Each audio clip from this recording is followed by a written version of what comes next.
como también al Facebook. Y verdaderamente para mí es un placer poder hablar con Marta Cohen, que es investigadora, es patóloga, pediatra, y que sabe muchísimo de todo lo que estábamos hablando y nos ocupamos en cómo es posible. Marta, gracias por estar con nosotros. ¿Cómo estás? Hola, ¿cómo estás? Bueno, qué linda música. ¿Viste? Sí, vos que estás tan medio lejos, ¿no? Me Sí, imagino. sí, Sí, sí, sí, sí, sí. hace Marta, bien. ¿cómo estás viendo el comportamiento del virus? Porque, bueno, Reino Unido ¿viste?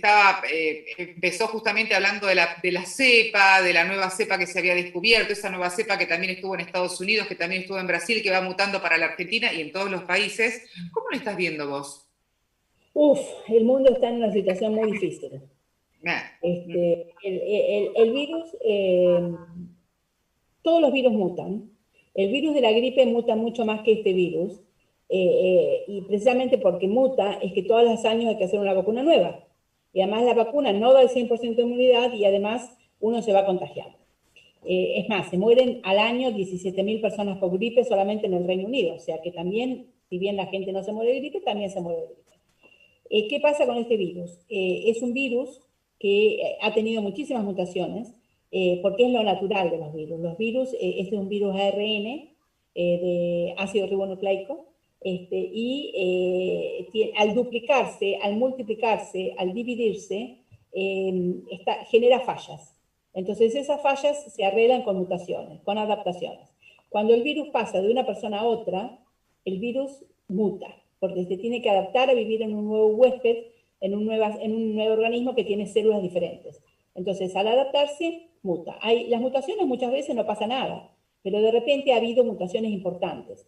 Por ejemplo, cuando surgió en China la cepa L, era mucho menos contagiosa que la cepa que está ahora en Latinoamérica, en toda América, que es la cepa G. Una subvariedad G en Norteamérica y otra subvariedad G en Latinoamérica. Mucho más contagiosa por comparaciones genéticas. Y lo que pasa es que esa cepa entonces ya pasa a tomar la mayor parte de los virus circulantes. De hecho, la cepa L ha desaparecido prácticamente, que era la cepa inicial. Luego, en Europa, comenzamos con la segunda ola, en el mes de septiembre, que en realidad había sido una mutación que había ocurrido en el mes de junio, en el noreste de España. Entonces, de repente, un estudio que se hizo entre españoles y suizos, vieron que la gente había ido de vacaciones al noreste de España y había vuelto a sus países y había llegado, 30 personas habían ido con el virus a Noruega, otro tanto a Alemania, otro tanto al Reino Unido, Francia, etc. O españoles que habían vuelto, ¿no? Habían salido de España. Entonces así comienza en septiembre el segundo pico. Ahora, como el virus se contagia y hay más casos y van aumentando los casos, ¿qué pasa? Al contagiar más, al infectar nuevos huéspedes, muta más. Y al mutar tenés la posibilidad que de repente surja una variante que tiene una diferencia clínica significativa. Entonces eso es lo que pasó con esta otra variante, que es una variante que surge en el Reino Unido. Simultáneamente surge otra variante en Sudáfrica que es diferente, pero que comparten una misma mutación que lo hace a las dos hasta un 70, un 50 o un 70% más infeccioso. En realidad, la variante del Reino Unido surgió el 20 de septiembre, pero ellos lo identificaron solo, el gobierno solo lo identifica alrededor de fines de noviembre, cuando habían estado estudiando por qué tantos más casos había en la zona de Kent. Se estudian los casos y ven que había una nueva cepa o linaje o variante, y esto se vinculaba con un paciente, una muestra tomada en un paciente de Kent el 20 de septiembre. Entonces hay 23 mutaciones. Estas mutaciones lo hacen que el virus desarrolle mucho más rápido, al punto que salta etapas de la evolución y genera una de las mutaciones, lo hace altamente infeccioso. No solamente es altamente infeccioso, sino que facilita el ingreso con menos carga viral al cuerpo, por eso el contagio más rápido, y también a gente joven. En este momento hay en terapia intensiva a personas de 30 años. Hemos hecho autopsias de chiquitos de 13 años que no tenían ninguna preexistencia y que de repente se contagiaron con esta nueva cepa. Y esta nueva cepa que comenzó el 20 de septiembre, ya a principios de diciembre era el 60% de la masa viral circulante, y ya ahora es el virus que circula. Es decir, que ya ha tomado, ya está en Europa, está en Estados Unidos, está en Perú, está en Australia. O sea, llegó, salió de acá. Así que esto es muy peligroso porque lo que pasa acá, de que surgió esta nueva variante, no es, surgió acá porque había casos, porque estábamos en el segundo pico, de la misma manera que surgió en Sudáfrica. Pero también podría surgir algo similar en Argentina. Ahora, de hecho empezamos a hablar de esta nueva cepa y que era mucho más contagiosa, que de hecho salió la información de allí de Reino Unido, que era más contagiosa pero menos mortal. De todas maneras... No menos mortal. Yo te diría, es más contagiosa pero no es más mortal. Bien la aclaración, no es más mortal, está bien, bien la aclaración.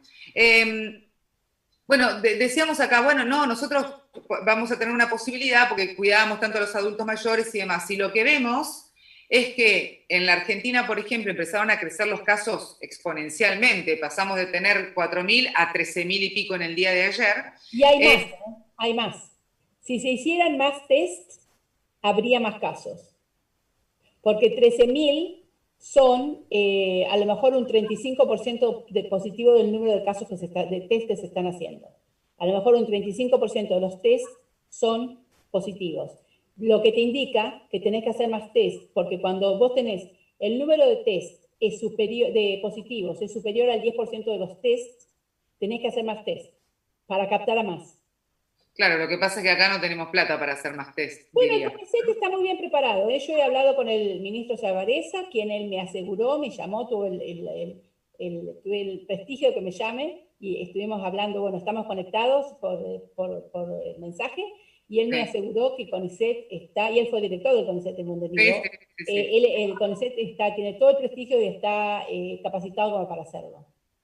Sí, y además también Savareza es alguien que está... también muy a tono con todos los descubrimientos que se hicieron en la Argentina, ¿no? Sobre el tema de los test, el test rápido y demás. Sí, sí, lo que a mí me parece, Marta, es que lo que estamos haciendo acá es como que nos tenemos que cuidar de la gente que ingresa, por ejemplo, a la ciudad de Buenos Aires o que se va a la costa y vuelve. Entonces testeamos eso. La gente está haciendo filas y filas y filas.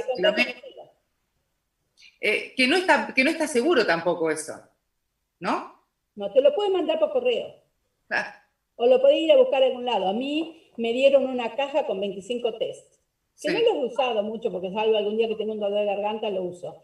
Pero yo tengo un niño especial y uno de los cuidadores de mi hijo trabaja con una señora mayor que tiene también demencia. A él le mandaron el test a la casa, porque es un test como un test de embarazo lo que se hace ahora. Se ha simplificado todo, que es como si fuera un test rápido de embarazo, que no es un 100% de especificidad, a lo mejor tiene una especificidad de un 70%, de un 80%, un 65%, pero bueno, es muy importante captar, porque te capta ese 65%. Y una cosa que en Argentina está pasando es que hay muchos jóvenes infectados. Son los jóvenes los que transmiten, y los jóvenes que por ahí no saben que lo están, y bueno, van a las fiestas y no usan el barbijo, y bueno, y esos son los que mantienen. Entonces es muy importante testearlos a todos. Y a lo mejor si se pudiera arreglar que lo pasen a buscar si el correo no funciona bien, por ejemplo. O mandarlo por correo o que lo pasen a buscar con un número de tal lado, ¿no es cierto?, de puntos, para que la gente lo haga en su casa y si da positivo, te comunique. No hay ninguna necesidad de hacerlo en un centro, a no ser que sea una PCR. Pero para el diagnóstico rápido no veo la necesidad. Claro, porque de hecho hay muchos que están haciendo, por ejemplo, aquí en el Hospital Rivadavia, en Palermo, en la ciudad de Buenos Aires, tenés como 500 metros de fila, donde está uno al lado del otro buscando, porque obviamente ya no hay ni distanciamiento, más allá de que estés al aire libre, de todas maneras el riesgo sigue estando. Sí. Y yo veía ese comportamiento, ¿no? O los mismos centros de lo que fue acá el detectar, que te hacen el nasofaringio, entonces vos te vas, haces todo eso, pero estás adentro de un lugar con un montonazo de gente. Sí.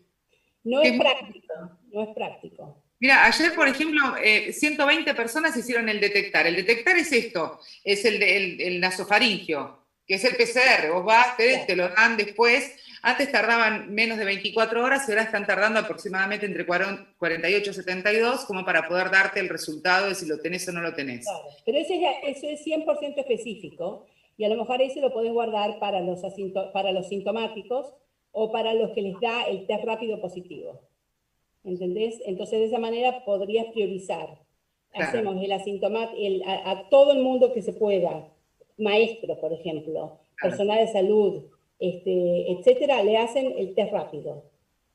A lo mejor los empleadores pueden tener cantidad de test rápido y dárselos a los empleados, ¿no es cierto? Como hicieron conmigo en el hospital, que nos dieron, a los que estamos más expuestos, nos dieron una caja con 25. claro. Y a los que, si sale positivo, hay que confirmarlo con una PCR, que ya es diferente. Uno tiene que irse a un centro de dosaje, etcétera, tarda 24 horas el diagnóstico y demás. Pero entonces, si tenés síntomas, o si sale positivo ese, sí, hacer la PCR, pero si no, yo apuntaría a hacer esos test masivos porque me parece que es la manera como, bueno, identificar a los casos. Mira, a mí me han invitado a ser columnista de un diario de Inglaterra ahora, de un Sí. diario de la ciudad de Sheffield, que es del tamaño de La Plata, la Bien, ciudad. felicitaciones. Y bueno, gracias. Así que escribí mi primera columna. Dale, muy Entonces, bien. la primera columna, que es Mirada sobre una pandemia, y yo termino comparando esta pandemia y diciendo que en realidad, bueno, comparo esta con la de la plaga y con la de la gripe española, y termino diciendo que, bueno, acá en unos días nada más que se había declarado la pandemia, que se había comunicado primera cosa desde China, en China se identificó el virus, a las 5 semanas se identificó el genoma, a las 8 semanas había test ya diagnósticos, empezaron a hacer las vacunas, a los 10 meses de empezar a hacer las vacunas había varias vacunas aprobadas, había tratamientos, hay terapia intensiva, hay ventilación mecánica, se supo cómo enferma, cómo hay que tratarlo, cómo contagia, cómo es etcétera. Si vos comparás con la gripe española hace un siglo, no había vacunas. Se tardó más de 80 años en identificar el virus de la gripe española. No había medicamentos, no había terapia intensiva, no había ventilación mecánica. O sea, estamos mucho mejor, estamos mucho mejor. Igual tenemos que estar mucho mejor, tenemos que invertir en el futuro, tenemos que invertir en educación, tenemos que invertir en tecnologías para la salud, etcétera.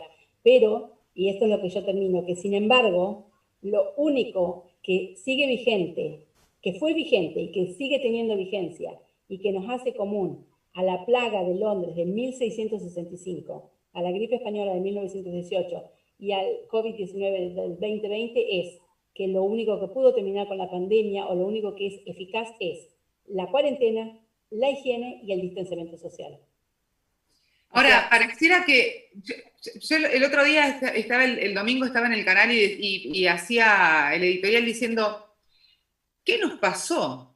Porque estuvimos 10 meses hablando de la necesidad del distanciamiento, del uso correcto del barbijo, tapabocas, que tape nariz, boca, mentón.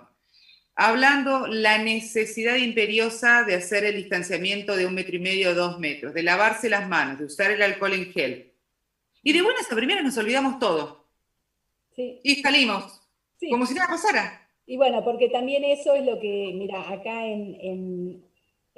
cerca de Sheffield, donde yo vivo, hay un pueblo que se llama Ian. Ese es Sí, un pueblito que en la época de la plaga, en el año 1666, llegaron unas telas de Londres infectadas con un virus, con la Yersinia pestis, ¿no? sí. Y obviamente se murió, el primero que se murió fue el que trabajaba con el sastre, que abrió las telas que estaban infectadas, y la cuestión es que en muy poco tiempo se murió el 80% de la población. Pero ¿sabes lo que hizo la población? Se dieron cuenta de que era contagioso. Entonces decidieron aislarse, decidieron que no iban a salir de la ciudad, ni nadie iba a entrar a la ciudad. Decidieron que iban a usar el vinagre, mira vos, para dejarle las monedas en vinagre a los que venían de los pueblos de al lado a traerles comida. Entonces decidieron hacer eso, el distanciamiento y la cuarentena. Entonces eso lo que mostró es que no solamente fue eficaz porque sí, se murió mucha gente de IAM, pero la plaga no salió de ese pueblo. Pero lo que es importante es la aceptación social. Es decir, no solamente es dar el mensaje, sino es la aceptación de la sociedad de llevarlo a la práctica. Y creo que eso es lo que falta en la Argentina. No es que no se dio un mensaje, sino que hay una gran parte de la población que no acepta el mensaje. No, y que además pareciera como que hay tanto egoísmo, y esto corre por mi cuenta, ¿no? Hay tanto egoísmo que uno dice, bueno, el más joven, bueno, yo me voy a la playa, me voy con mis amigos, me voy a la fiesta, después voy a casa, no le va a pasar nada, mis papás son jóvenes. Pero claro, está el papá por ahí no le pasa nada, pero sí le pasa al abuelo, le pasa al tío, o le Exacto, pasa al vecino. exacto. ¿Y sabés qué es lo otro? Es la falsa creencia de que con la vacuna se También. soluciona todo.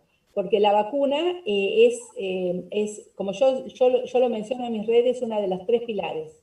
Uno de los tres pilares es la vacuna. La vacuna es muy importante porque la vacuna nos va a dar esa inmunidad de rebaño artificial que necesitamos, vacunar a 2/3 de la humanidad, ¿no es cierto? Pero sin embargo, está demostrado que la vacuna lo que protege es contra la forma leve contra una forma grave de la enfermedad. No protege contra tener un resfrío. Es decir, que en vez de darte un cuadro que te tienen que internar en terapia intensiva, a lo mejor vas a tener una gripecita con un resfrío. Ahora, si vos se lo pasás a tu abuelo, como decías, o a tu tío, o a una persona que es diabética, o una persona que no sabe que es susceptible, que tiene hipertensión, por ejemplo, esa persona que a lo mejor no está vacunada o que no hizo inmunidad, porque hay personas que no levantan inmunidad cuando le dan la vacuna, esa persona puede tener una enfermedad grave y a morirse. Tal Entonces, cual. ahí está, que aunque llegue la vacuna y aunque haya vacuna, por favor, sigamos cuidándonos.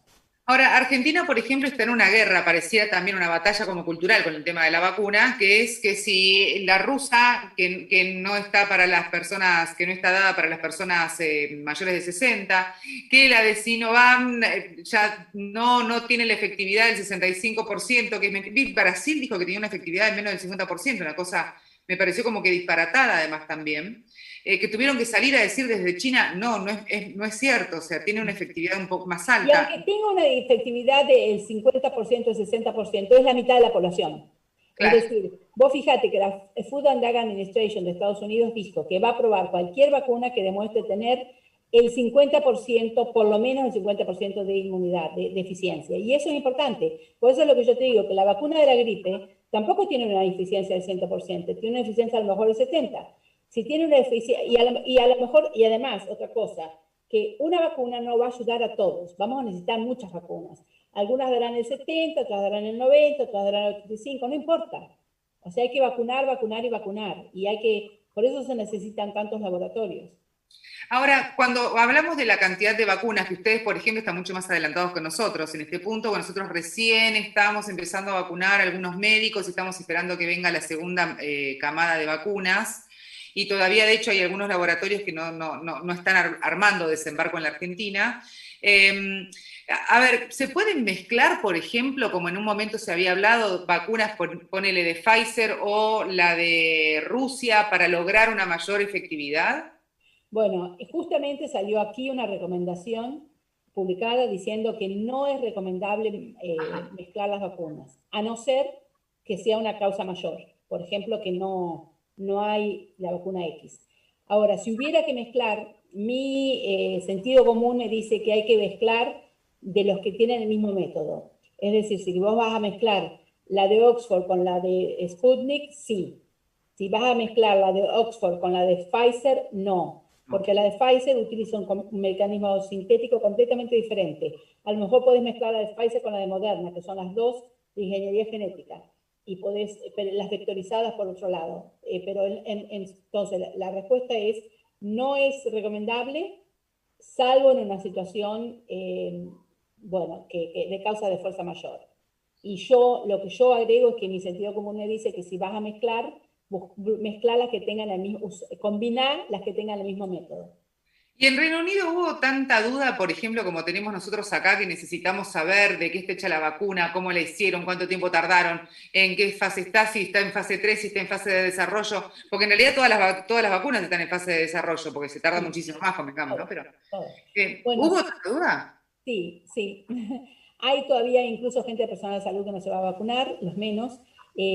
Una encuesta que se hizo mostró que las personas de más edad, que tienden más a escuchar noticieros, ciencia, leer el diario, etcétera, sí se vacunan. Las personas jóvenes que se basan en las redes sociales, donde hay muchos fake news, en menor porcentaje se vacunarían, algo así como el 40%. Así que sí, es una brecha generacional y tiene que ver con de dónde sale la información que se lee. Por eso creo que Facebook había indicado que bajaría de sus redes información que no tuviera un basamento científico. Y me parece bien, Por supuesto, porque eso es confundir demasiado en un momento en donde justamente la confusión no es lo que se necesita. Exactamente. ¿No? Y eso es una de las cosas que yo siempre digo, que para mí la Organización Mundial de la Salud no estuvo a la altura de las circunstancias, de ninguna manera. No. Pero unas cosas lo que hay que mejorar, que tenemos que aprender para el futuro, es que hay que estar preparados porque una pandemia va a volver a ocurrir, a lo mejor no nos toca a nosotros, pero sí a nuestros hijos, y que una de las cosas es importante la estandarización de cómo nos aproximamos a la pandemia. El mensaje tiene que ser el mismo, la calidad de la información tiene que ser la misma, la transparencia de la información tiene que ser la misma, el acceso a las vacunas tiene que ser para todos, no para quien no pueda pagar, ¿no es cierto? Porque en este momento hay los países que lo pudieron pagar. Canadá tiene 9 dosis compradas por habitantes. 9 dosis compradas por habitantes. Una barbaridad. ¿Cuántos tiene África? 0. ¿Cuántos tiene África? 0.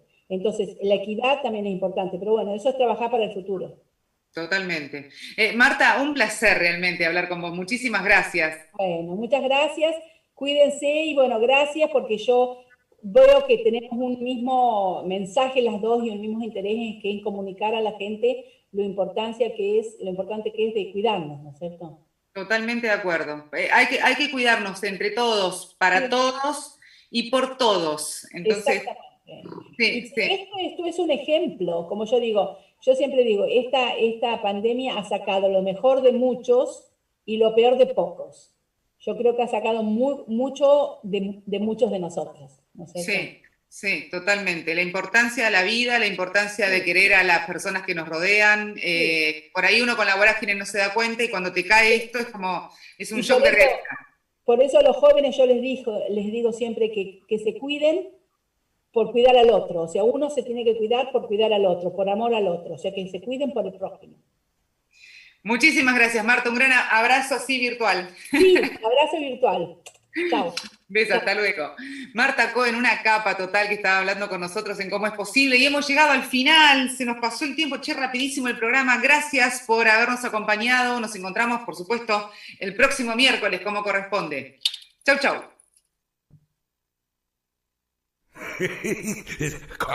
¿Cómo es posible? Comienzo de espacio publicitario en Conexión Abierta.